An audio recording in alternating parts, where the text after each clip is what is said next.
BJP జాతీయ అధ్యక్షుడి ఎన్నిక పూర్తయింది. ఒక్క నామినేషన్ రావడంతో నితిన్ నబీన్ ఏకగ్రీవం అయినట్లు ఎన్నికల కమిటీ తెలిపింది. రేపు బీజేపీ కేంద్ర కార్యాలయంలో జాతీయ అధ్యక్షుడిగా నితిన్ నబీన్ ప్రమాణ స్వీకారం చేయనున్నారు.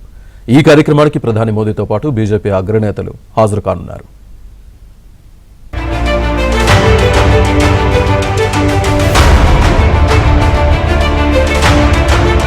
బీజేపీ జాతీయ అధ్యక్షుడి ఎన్నిక ప్రక్రియ ముగిసింది. వర్కింగ్ ప్రెసిడెంట్ గా ఉన్న నితిన్ నబీన్ ఎన్నికయ్యారు. ఎవరూ ఎలాంటి నామినేషన్లు దాఖలు చేయకపోవడంతో నబీన్ జాతీయ అధ్యక్షుడిగా ఎన్నికైనట్లు రిటర్నింగ్ అధికారి లక్ష్మణ్ తెలిపారు. ఒక్క నామినేషన్ రావడంతో అధికారికంగా ప్రకటన చేశారు. బీహార్కు చెందిన నితిన్ నబీన్ బాంకీపూర్ నుంచి 4వ ఎమ్మెల్యేగా గెలుపొందారు. ఆర్ఎస్ఎస్ బీజేపీ అగ్రనేతలతో సంబంధాలున్న నితిన్ నబీన్ కు తొలుత బీజేపీ జాతీయ వర్కింగ్ ప్రెసిడెంట్ గా అధిష్టానం బాధ్యతలిచ్చింది.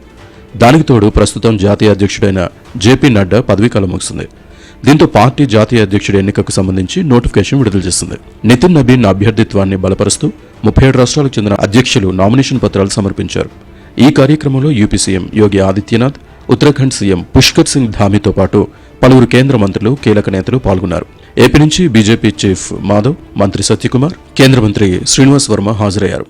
అలాగే ఈరోజు జాతీయ అధ్యక్షుడి ఎన్నిక కూడా అదే విధంగా చేయటం, దేశవ్యాప్తంగా అన్ని రాష్ట్రాలకు సంబంధించిన ప్రతినిధులు రావటం, వాళ్ళందరూ కూడా ఈ విధంగా నామినేషన్స్ వేయటం, అలాగే ఈ యొక్క ఒక మంచి ప్రక్రియ సంస్థాగత నిర్మాణంలో, అలాగే ప్రజాస్వామ్యాన్ని ఏదైతే పార్టీ స్థాయిలో కూడా ప్రజాస్వామ్యం ముందుకెళ్లే విధంగా ఒక ప్రయత్నమే కాదు, నిజంగా చూపించడం ఏదైతుందో అది కేవలం భారతీయ జనతా పార్టీకే సాధ్యం. బీజేపీ జాతీయ అధ్యక్షుడి పదవికి ఎవరూ నామినేషన్లు దాఖలు చేయకపోవడంతో నితిన్ నబీన్ ఎన్నిక ఏకగ్రీవం అయినట్లు ప్రకటించారు. అందుకు సంబంధించి పత్రికా ప్రకటన విడుదల చేశారు. రేపు ఉదయం బీజేపీ కేంద్ర కార్యాలయంలో ప్రమాణ స్వీకారం చేయనున్నట్లు తెలిపారు. ఈ కార్యక్రమానికి ప్రధాని మోదీతో పాటు కేంద్ర హోంమంత్రి అమిత్ షా, పలువురు అగ్రనేతలు పాల్గొనున్నారు. జాతీయ అధ్యక్షుడి ఎన్నిక తర్వాత పార్టీ సంస్థాగత నిర్మాణంతో పాటు మోదీ మంత్రివర్గంలో భారీ మార్పులుంటాయని రాజకీయ విశ్లేషకులు అభిప్రాయపడుతున్నారు. ఇదే సమయంలో 2029 సార్వత్రిక ఎన్నికలను దృష్టిలో ఉంచుకుని 55 వయసున్న నేతలకు జాతీయ స్థాయిలో కీలక బాధ్యతలు అప్పగించబోతున్నారనే ప్రచారం జరుగుతోంది.